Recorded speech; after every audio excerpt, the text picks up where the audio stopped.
দিচ্ছ চারটি কার্তিক আর 500 টাকা 500 টাকা 500 আর 500 450 আর আর আবার কি দেখতে পাচ্ছ আমাদের কার্তিক আছে।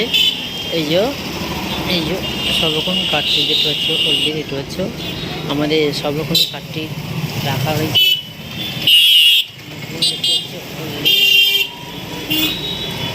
একই রেট 450 আর কম হবে না? আর কত হয় 500 টাকা দাম, সেখানে আর 50 টাকা কম নিলাম। 50 টাকা কম নিও। আর এটা কোথাকার? হাততলা কোথায়? এটা হাততলা? হাটতলা হ্যাঁ, হাততলা কোথায়? অ্যাড্রেসটা বলে দাও। ওই তো ওইটাই তো হাটতলা। এটাই হাততলা কোথায়? সবজি হাততলা? আগে হ্যাঁ, হ্যাঁ সবজি হাততলা বলছো তাই তো? এই দোকানের মা তারা দর্শন দোকানের পাশে এই হলো সবজি হাততলা।